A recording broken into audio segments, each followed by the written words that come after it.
an all-new episode of Hanging with the Dreamer every Monday at 12 noon. Available wherever you stream. All right. Hey, everybody. Chill, Boy the Dreamer. How are you? Welcome to Hanging with the Dreamer, featuring Mr. Charlie Bonnet III. And before I bring Charlie out, we're going to have a great interview today. I have video I'm going to play for everybody, so everybody could get acquainted with Charlie Bonnet III. But before we do that, I just want to say real quick that if you want to support what I'm doing, if you want to support the Dreamer, support the Dreamer's Life, support Hanging with the Dreamer, you could do so now by becoming a member of mine on Patreon. For as little as $5 a month. And if you're able to become a member of mine on Patreon, you will get a shout out during every show. And you will get your name in the end credits video that I'm waiting to create. Once I get my first 20 members, for as little as a cup of coffee, only $5 a month, I will make a new outro video with everybody's name in it. And just my way of saying thank you. Thank you for helping me along this road I'm on and building the Dreamer's Life. Also, if you also want to contribute, you could do so through PayPal, the Dreamer's Life on PayPal. And please use the friends and family option. That would be awesome. Thank you, everybody, for your support. Please share this interview out. And please let the world know about Charlie Bonnet III, because this awesome musician is absolutely inspirational, God sent, and I can't wait to talk to him. So without any further ado, be sure to support the Dreamer's Life. Check out all of Charlie Bonnet III's links in the description box below. Are you guys ready? I'm ready. Let's have a chat with Mr. Charlie Bonnet III.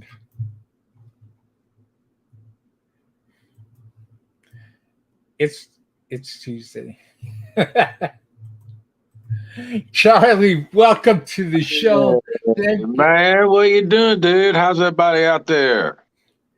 Thank you. Thank you so much for being here.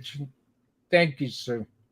Man, I'm just glad to hang out with the Dreamer, my old pal, the Dreamer. Thank you, sir. That's very kind of you. Thank you. Yeah, man, it's cold in Ohio today. I live in Ohio now, and it's cold up here. It's feeling like fall. So I'm down here in the little rock and roll room of the house, and it's warm and cozy. Ohio has some rural areas, doesn't Ohio? Yeah, I live in a secret location in the middle of the state. Awesome. I bet it's probably so beautiful. Awesome. Beautiful and inspirational at the same time. That's awesome. So I did some research and I found out, I'm going to put it up here on the screen so everybody who's coming on in can read all about Mr. Charlie Bonnet III. You're going to see all my arrest warrants and all my haters on here chiming in. I can't wait. I'm waiting for them. Yeah. So Mr. Charlie Bonnet III, aka CB3, is a Nashville, Tennessee-based Southern rock guitarist and songwriter, known for his years of recording and touring with Moccasin Creek, Big Smo, disarray and his solo career. His YouTube channel is set up to showcase the many styles and sounds of this talented artist's discography. So, with that being said, my first question is, what is the most enjoyable tour, Charlie, that you've ever been on? What's the funnest, most positive, most inspirational, most enjoyable, most friendly tour that you've been on so far? Well, let me say this. Normally, being on a rock and roll tour is nowhere near as enjoyable as people would think because it's a lot of sleepless nights and a lot of work and a lot of sleeping in the van and all that. But my favorite tour I ever did, I was 26 years old, and my band Disarray, we had just put out our fourth album called In the Face of the Enemy. And Dave Brocky from the band Guar produced that album. And Guar took us out on tour for about 28 shows. It was called the Blood Drive Tour. It was Guar and a band called Soylent Green from New Orleans and us. So that was my rock and roll training camp. That's awesome. Boy, that must have been a real good experience learning wise. And what are some of the positive takeaways that you could share with the world from that tour, Um, from that moment in time? Mainly, I learned discipline, how to keep my voice intact. I mean, we were a support band, so we were only doing 8 or 9 songs a night, but I had to learn mainly how to like not talk so much over the crowd and blow my voice out, and when to get sleep, when to drive. We would like get done with the show and drive through the night to go ahead and get to the next show because we would learn if you waited till the day of the gig, you'd run into traffic, you'd break down on the road. So we would leave after a show and go ahead and get to the next show or close to it. So I just learned the disciplines of rolling down the road in a rock band and getting there every night and delivering a consistent show every night. Now, well, I should say, are you still using live cabinets on stage? Or Oh, if you don't mind sharing, what's the gear that you're using right now? um, it depends on the size of the venue. I usually travel with at least two 412 cabinets, either Marshall 1960s or an equivalent. I used to have an endorsement with a company that no longer exists called Basson, Bosson, Basson amplifiers. They were out of California, and I still have a couple of Basson cabinets. So I'll usually roll with 2 half stacks, and I'm currently endorsed through Black Star, so I run Black Star heads. But if we're playing a bigger stage, I will bring out a couple of full Marshalls, and I really just plug directly into my Black Star. I don't really use a lot of effects or anything. It's a very versatile amplifier, so I plug in, dial in, and let it roll. Turn the game down to about 9 o'clock and dime the master. Yeah, what I'll do is like I'll find like with my volume knob, I will turn it about 40% for rhythm and then just roll it up with my hand when it's time for a lead and back it off because I'm about half uncoordinated and the other half blind where I can't see pedals and stuff on a stage when it's dim lighting. Like the less stuff I got to stomp on and fool with, the better. So I'm pretty low maintenance, and I used to run like pedal boards and stuff, and then I would learn whenever a battery goes dead or one cable out of 20 starts shorting out and you gotta kind of troubleshoot. I need the least amount of headache in my life, so I plug into the Black Star Direct and let it rip. I love that pure organic No nonsense, pure organic rock and roll. I'll tell Oh, you. there's plenty of nonsense, but it rocks. That HT Stage 100 is the head I use from Black Star. I've had it since 2017.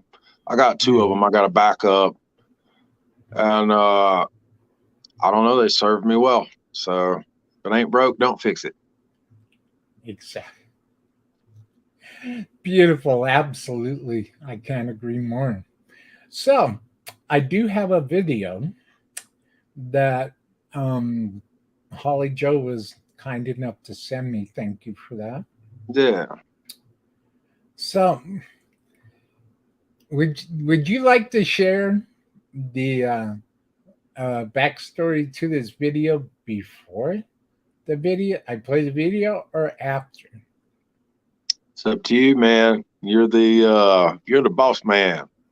I'll fill y'all in either on the front end or when we're done. Yes, sir. And thank you for your kindness. I'm just a dreamer. Mm-hmm. So, without a shadow of doubt, everybody, open up your ears, turn up the volume, get your dancing shoes on, because this is my illustrious guest, Mr. Charlie Bonnet the Third. Enjoy, everybody. This is going to be cool.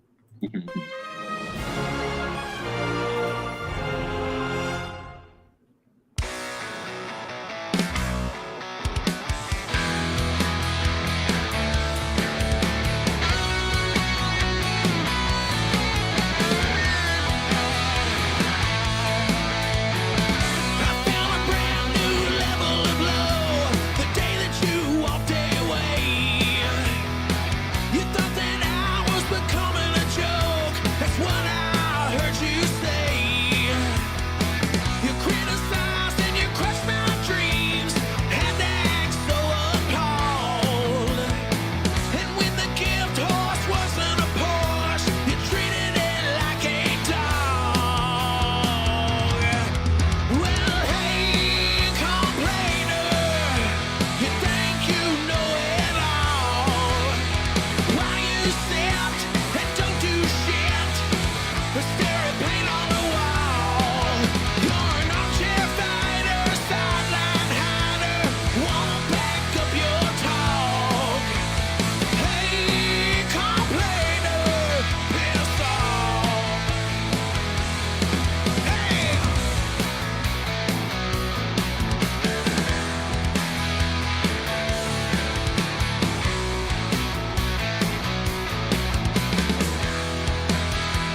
That is beautiful.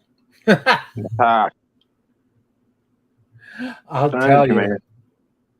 I'll tell you. Well, I could tell you what that song means to me, but I'd like, may I please hear the backstory on that, Charlie? Uh, well, I've been working with a guy in Tennessee for about 5 years by the name of Dave Summers. He's a producer, and that's him on bass in the cartoon and on the song. And we didn't have a drummer on that track. We used the drum machine, so we took his dog Mojo and made Mojo be the drummer. He's very fond of his little dog. So that's where the video concept came. The song Hey Complainer is just about people that are sideline critics. I deal with a whole lot of them. You know, it's people that don't have a clue how to sustain a music career or how to be a working musician, but they all have opinions. And that's basically what the song is about. Dealing with complainers. And that song was actually written about some musician people that I used to deal with that complained and I no longer work with. So that's really the Cliff Notes version of that. But Dave, my producer, we've done probably 300 songs together, especially since COVID.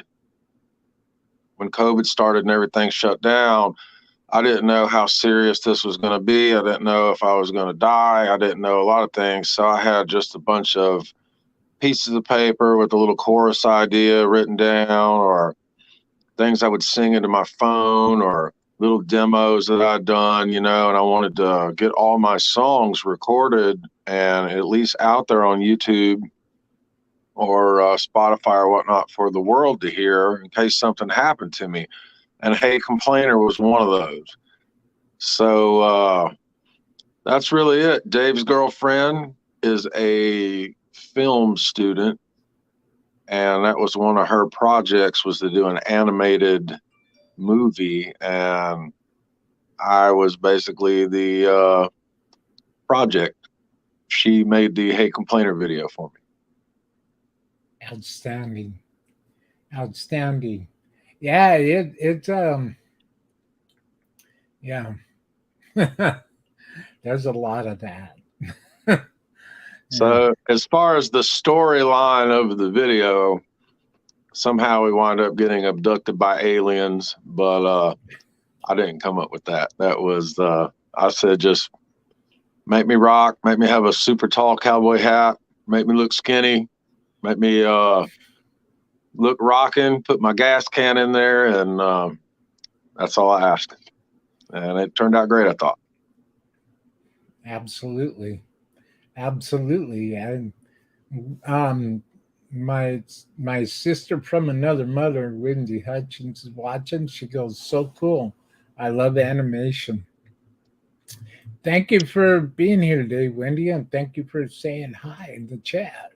Yeah, what's up, Wendy? Good to see you on here. Thank you for tuning in. Thank you, Charlie. And so that leads me to my next question. My next question, Charlie Bonnet the third, it when did you realize when you were growing up, when you knee high to a grasshopper, when did you realize that music was your destiny and you knew that there's nothing else in life you should be doing but then what you're doing now? Yeah, so that was a big crossroads in life. Prior to playing music, I was a straight A student, like a super nerdy kid. Like my parents thought I would be a veterinarian, or they thought I'd be an engineer or something like that. But I got into rock music really hard in the seventh grade. I had a friend across the street, and he had the best record collection and the best tape collection. And he was 6 or 7 years older than me, and I'd go over there and we'd play video games. He had a Nintendo, and he would always have rock music blaring. And man, I gravitated to music, and I just liked the visual of it. I thought, I was living in Charlotte, Tennessee, which is a very small rural farm town, and not really the breeding ground for rock stars, to put it kindly. It's a lot of tractors and slow movement. And music was an escape from that. You could turn on a record and, escape from being picked on at school or whatever you were worrying about. So I always dreamed of music and wanting to do it, but I had no clue what it was about.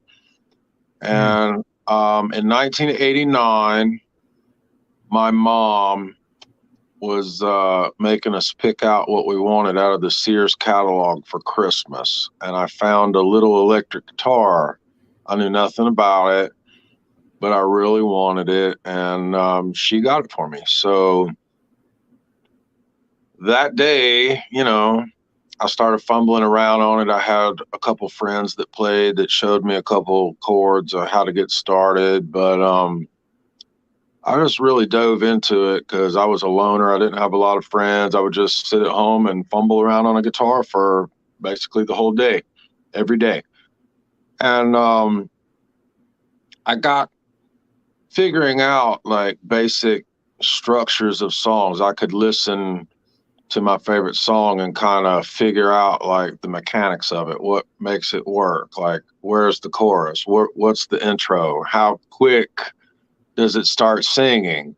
It's like I didn't understand production then, and I didn't really understand much else, but I could like map out how songs are supposed to go. And I got to thinking of things like I would hear a song on the radio, and I would think, man, I would have done it like this. I would have put an extra measure right here, or I would have done this. And before you know it, I'm just kind of learning how, without knowing that I'm learning how to arrange music. It just came very natural to me.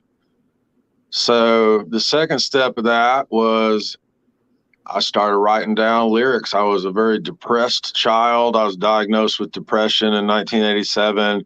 They would tell me at the doctor, write everything down. Just keep a journal, write it down. So I would write things down, and before I know it, I'm like, this is actually a song. So I started writing songs about 14, 15 years old. They weren't very good, but I started doing that. But it's like anything else. You start playing with your friends in school and you dream of being rock stars or whatever, and then life happens and you never make it like with your friends that you thought you would. So I just never stopped doing it, and that's the key to it. You just keep going. So I mean, I never set out per se to be a professional songwriter. I just started writing and I never stopped, and then I started playing gigs, and one gig turned to 100, and then you make your first demo. You never think it's going to lead to anything more than that. Now I've played on almost 100 albums. It's just stuff snowballs, and the key is just to keep going, never stop. Never stop. Beautiful. You're absolutely right about that. You're absolutely right about that. So, who were the bands that who are the bands that you've always wanted to tour with? And do you feel that it's possible, if by just believing in your heart and your mind and your soul, that it's going to happen? Who are the bands that would be a dream tour for you? There's several. I think the key to making it happen is just to be set up in a position to where if you get an opportunity, you can act on it. You know, I've always tried to be my own boss. You know, make enough money where I don't have to clock in Monday through Friday, so I don't have to ask, "Hey, can I go on tour? Can I take this vacation time?" You know, I'm in control of my own time, and I think that's important for going on tour or whatnot. And just trying to set myself up where I got plenty of money in the bank. A lot of these tours you go on, you're not really making very much money. You're burning it in gas, hotels. There's a lot of overhead, so you're living on merch. So you want to make sure your bills are covered so you're not stressed out. So you got to keep your bank account stacked. There's a lot of preparation to go on tour. As far as dream tours, I mean, I could go on and go on that. I mean, I'm cut from the classic rock templates. Of course, there's the Leonard Skinnards of the world you'd love to go on tour with. I also love 80s rock bands. I'd love to go on tour with somebody like Tom Kiefer or somebody like that that kind of has a rootsy element to him, somebody like Tesla or somebody like that. But honestly, if it makes sense to do, I will go on tour as a support act for anyone that makes sense. You know, my band, we've been on tours with Junkyard and Enough's Enough, and I went out with Guar back in the heavy metal days of my youth. I've done shows with Steven Adler of Guns N' Roses. I've done shows with LA Guns. I've done shows with David Allan Coe. I've done a bunch of shows, and I'm just willing to work and ready to go. Oh man, do you have a chance to do some shows? Wow, boy, when you mentioned Tom Kiefer, you saw my face light up, and you Yeah, mentioned Junkyard, yeah, Junkyard, Junkyard. yeah. In Ah, 2019, I did 2 tours with Junkyard. I did a little 3-day run in the South. We did Georgia, we did South Carolina, we did North Carolina. And then that summer, we went out for 11 shows. We hit New York and like the New England area, and we actually lived on a bus together for 2 weeks. And it was a great time, you know, but I was living off t-shirt money, you know, so I wanted to go. That was a lot I of, understand. yeah. And it's like at the time living in Tennessee, for me to go play somewhere like New York, New Jersey, New Hampshire, stuff like that, which we did on Junkyard, you can't just book a show and go do it. You got to have a run of shows. So that's why it made sense to go out with somebody like Junkyard. They're good friends of mine, and I'm good friends with their manager. So, you know, I knew there was going to be a thing where I'm probably going to break even at best, but I got fans up there that ask all the time. And so we just made it happen. I would love, I would love to interview David Rhodes, and who's left. You Yeah. know, and that must have been the tour with Junkyard.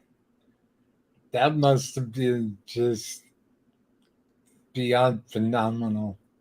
You Yeah. You know, know, and their first couple of records came out, Now, you know, in the late 80s, early 90s. And that's when I was really getting into rock and dreaming about doing it. So it was really fun to be considered a peer and to go out and work with them instead of just being a fanboy running up for autographs. You know, oh I'm on yeah, the tour yeah, bus with them.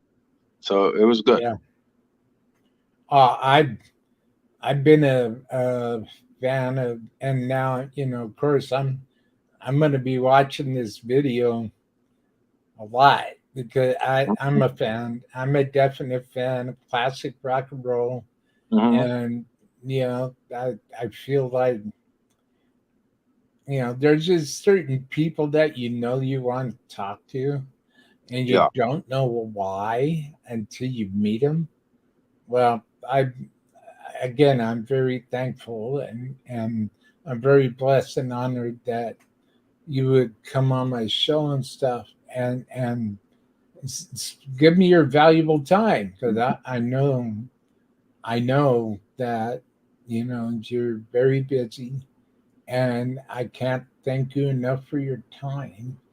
Oh And well, it's all good, buddy. We'll hang out a little bit on here. thank you. And you know, I need to ask. I definitely have to ask this now. Can you imagine what kind what kind of a feeling that you would have in your heart opening up for John Kiefer? Yeah, that would be a serious bucket list. Kiefer's backing band is based out of Nashville, and of course that's where I'm pretty much from. Cinderella was my first concert as a kid, first rock concert, Long Cold Winter Tour, 1989, and it was really crazy. My dad, he didn't want to take me. It was at Starwood Amphitheater, Nashville, Tennessee. Bullet Boys and Winger on the show. I was a fan of all three bands, and I wanted to go to a rock show. And my dad was like, "If you'll come up with the money to take the entire family, we'll go." He's thinking, "There's no way," because I'm 12 years old. I'm 13 years Yeah, old. yeah, Um, so I went door to door, asking if I could cut people's grass. I'm picking up aluminum cans. I'm selling off toys I don't want anymore, all this stuff. And I wound up buying 4 tickets. They were on the lawn way up in the top. But me and my mom and my dad and my little sister went. And that day I left that show, I knew I wanted an electric guitar. I wanted to try to see if I could do something with it. That day changed my life. that's amazing. That's amazing that you're able to associate a concert experience with, you know, developing your love and passion for music. Mm-hmm. I think that that's absolutely remarkable. When we're done, if you have time, I'll if I'm able to share with you, I'd love to share with you why I said that. But right now, where can everybody go to find everything Charlie Bonnet Third? I know Okay. over on YouTube. Where can everybody go to find band merch and to buy shirts and to buy everything Charlie Bonnet Third? Well, I got a brand new website. It's actually my old website that I got back in my possession. I had my old website get hijacked a few years ago from someone that I trusted and was working with, but I got my domain back. So it is cb3music.com. The letter C, the letter B, and the number 3, cb3music.com. Links to our web store, links to social media, show dates, all that stuff. And for those that don't like poking around on a website, you can just go to Facebook, type in Charlie Bonnet the Third. It's the Roman numeral 3, Charlie with an IE, Bonnet with 1T, and the Roman numeral 3. And you'll see a couple things pop up, but you're going to want to click on the one with the blue check mark. That is the official Charlie Bonnet music page. My wife, Holly Joe, runs that. And that's the best way for people to get in touch. Shoot us a message, book a show, ask about merch or any of that. Now, who are the companies, Charlie Bonnet Third, that you would like to eventually start developing relationships with? Right now, you're with Black Star, Mm-hmm. and I love Black Star amps. I know that there's a couple different Black Star amps that I've been watching, and I've been listening to. I love Black Star. Black Star's an awesome, awesome, awesome, awesome amplifier, awesome company. But besides Black Star, who are some of the other brands? Uh, hmm, are there any? Let me say this. Let me rephrase that. Are there? What's your favorite amp besides Black Star?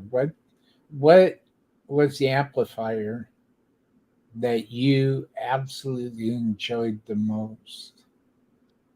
Well, there's a whole lot of them. My studio producer, Dave, he has all the virtual plugins of basically every amplifier known to man at the studio. And once I think I find the one I love, he shows up with another one that I love more. So it's really, I find things I like in most amps. I mean, I don't know that I could narrow it down. It really depends on what you're going for tone wise. With the Charlie Bonnet project, I do harder rock stuff like the Hey Complainer that we just watched, but I also do a whole lot of acoustic stuff. So, depending on what I'm trying to record or what I'm playing live will determine what I'm breaking out equipment wise. But Black Star has been relatively consistent for me to dial in whatever tone I need for a rock purpose. When I play acoustic, I always use Martin acoustic guitars. My little acoustic PA that I've been using is actually a Behringer PA. I've been playing on it for 10, 11 years. It was one of those buy the whole complete PA kind of thing off of Guitar Center kind of things. And I'd read the reviews, and people are like, oh, Behringer can't get this frequency, or this sucks, or this is, cheap or whatever. But I've done over 1,000 shows on this little Behringer PA. So between that and my Martin acoustic, I would like to team up with both of those companies because I do probably 10 acoustic shows a month. And as far as electric guitars, I used to deal with a company out of California called Allen Eden Guitars, and we had a pretty good run with them. They made a CB3 model limited edition guitar for a while, but I'm no longer running with that crew, so I'm wide open. In the Disarray days, I had an ESP endorsement, but I think currently I would like to get something Gibson or Epiphone if I could. I mean, that's very wish list, bucket list, because, but if you're going to dream big, I'd like to go with Gibson guitars because I use them anyway. Gibson guitars, nothing like a 1975 Gibson. Yeah, I wish I could have one of those. Yes. I love them. I love 1973 reissues, 1975 Heritage Cherry Sunbirds. So I'll tell all y'all the secret of how to get a good deal on a Gibson. I don't have like real high end ones. I got a few studio models and a couple customs, but that's awesome. You wait until about 3 or 4 days before Christmas, and then you get on Craigslist and you see who is scrambling to come up with Christmas presents money. And you'll find, like, it's a studio, but it was like a higher end Les Paul studio that, retailed for about $1,300 at Guitar Center. And I wound up buying one for like $400 on Craigslist, like a couple days before Christmas, because the guy just had to come up with money. And so one man's loss is Charlie Bonnet's gain. Yes, absolutely. Well, I mean, that's a blessing right there. And really, when you think about it, the the studios are. I have a studio. I have a 1960 tribute. Um, it's on the lower end, but so I kind of Frankensteined it and everything. And I gotta tell you, I mean, Gibson's still Gibson, and you know, I'm not really much of a fan of the newer ones. However, it doesn't mean they're bad. No, I didn't say Right. that. But it's just I'm a child of the 70s. And I know that the 1975, 1976, a 79 Gold Top, I'm a child of the 70s. You get one of those, plug straight into your Black Star, Yeah. throw that volume knob down, Yeah. pure raw power, you know. Yeah. Well, the thing with me, it's like I like the fancy guitars, but I don't want to baby them. I want something that I can beat up on stage. So it's like if I had Ah, a vintage guitar, I would be afraid to take it on the road. I'd be afraid I'd scratch it. So, you're always sweating and rusting out pickups and sweating the paint off things. So I get a good midline guitar and I'm not worried about dinging it up and chipping it. And, they become a workhorse. When I was in disarray as a kid, I saved up money and went and bought a Paul Reed Smith. I just loved this one Paul Reed Smith that was hanging up at Gruen Guitars in Nashville, Tennessee, world famous Gruen Guitars. And I saved up and bought it. And I wound up colliding with one of the guys on stage the first show that I took it out, and I put a big chunk in the paint. It took a chunk out of the paint, brand new guitar, and I was just devastated.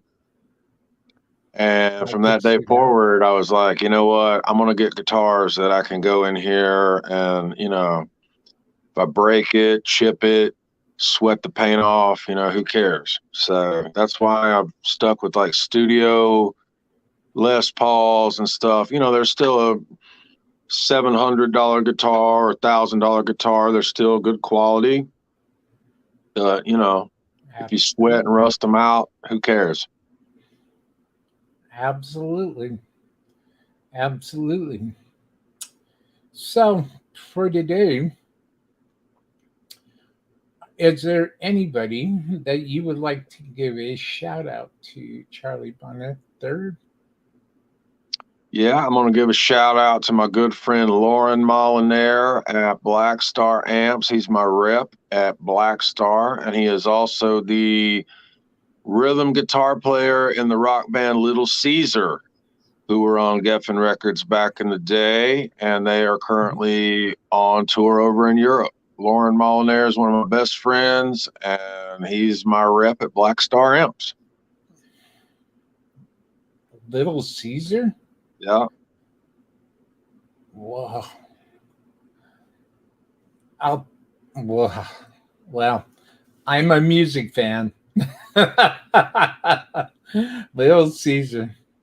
Well, I'll tell you Well, this that's too. awesome. That's awesome. Thank you for Their sharing that. most recent record is called Eight, the number eight, Little Caesar Eight. And if you look at that in the liner credits, there's a band picture of the band, and Lauren is wearing a Charlie Bonnet the Third T-shirt in the album sleeve, Oh, which I'd I love to thought was see that. super awesome.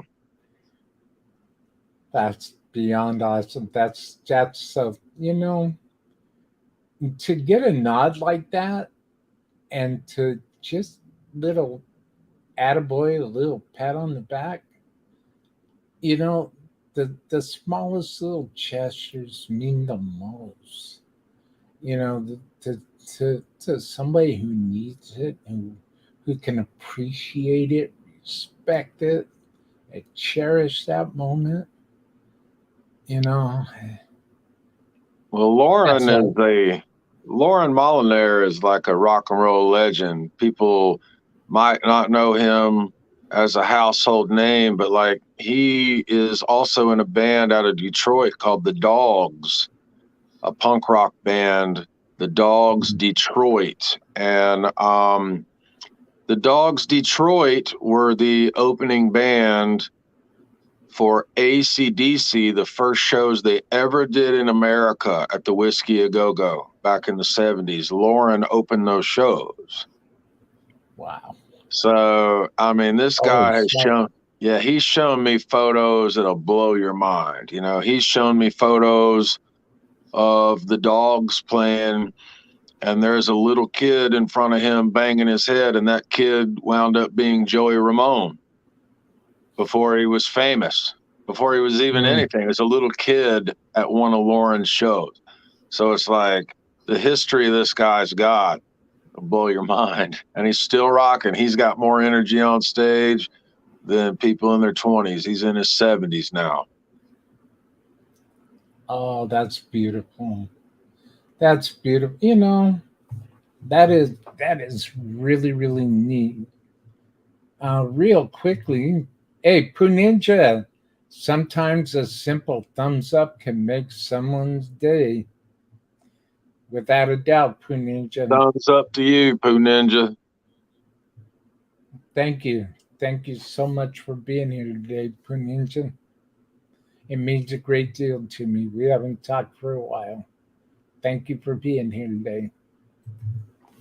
So, everybody's been watching Hanging with Dreamer featuring Mr. Charlie Bonnet III. Lastly, but most importantly, your time is very special to me. And I can't thank you enough for spending your time with me today, Charlie. All good, buddy. Good to hang with you. You know, thank you. Thank you. And just, let you know the door is always open. Door's always open if you can ever find a break in your schedule and you'd like to come back. I would love to have you back and play some more videos and see if I could put together a kind of like a promotion video for you for that show. I'd love to share your music with the world, and I'd love to have you back to do so. Well, I appreciate everybody tuning in. I appreciate your time, and all good, my man. Good to hang with you today, and hope everybody will be safe and healthy and happy.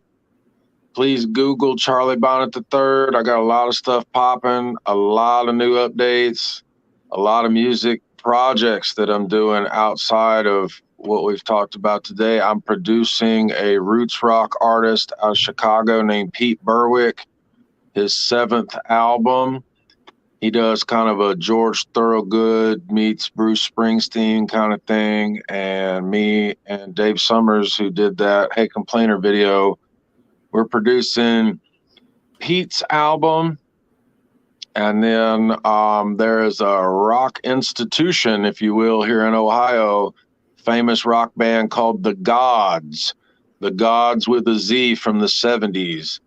And there's a couple factions of that band existing at the moment. And Eric Moore, the founding bass player, he deceased in 2019. But his management and surviving members of his band are completing his final recordings, and I'm singing and playing guitar on that as well. So Eric Moore's The Gods, be on the lookout for that. And Pete Berwick from Chicago, Illinois, got a new album coming out called The Damage Is Done. It'll be out first of next year, produced by Charlie Bonnet III. Outstanding. So very quickly, as a producer, what is your favorite digital audio workstation? What's your favorite DAW to work with? Dave, my engineer, he works with the Reaper program, and he downloads every single thing you could ever buy as far as plugins. I mean, we've got, you can build a band right there at his workstation. Dave is the studio ninja. When I'm producing an artist, I'm mainly there for performance and arrangement. And say Pete will send me a rough draft on his phone. He'll say, "Hey, Charlie, I wrote this song. This is what I got." And he'll send me the basic meat and potatoes of it. And I will bring it to life, arrange things, cut something out, add something, change stuff around, take it to Dave, and we'll chart it out and build a bed track, and then bring Pete in and he'll sing it.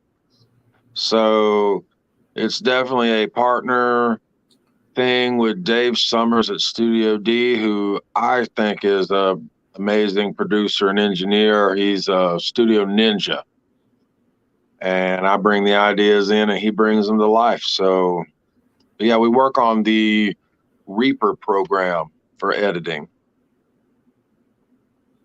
I love Reaper. Mm-hmm. Thank you for sharing that, Charlie. That's one of our secrets.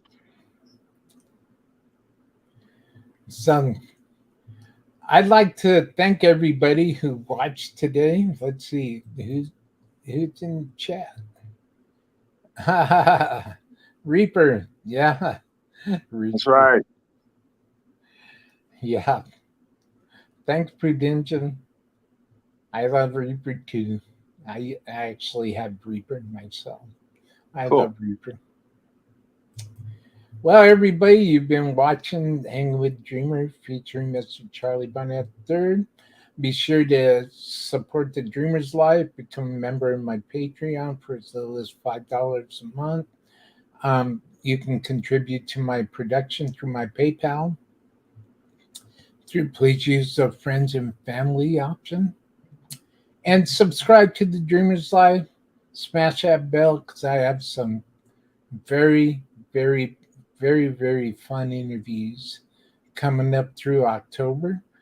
Head on over to the Dreamer's Life and check out who's coming up. And also check out Charlie Bonnet III. Subscribe to his YouTube channel. I subscribed today, as a matter of fact, and I smashed that bell because I'm a fan.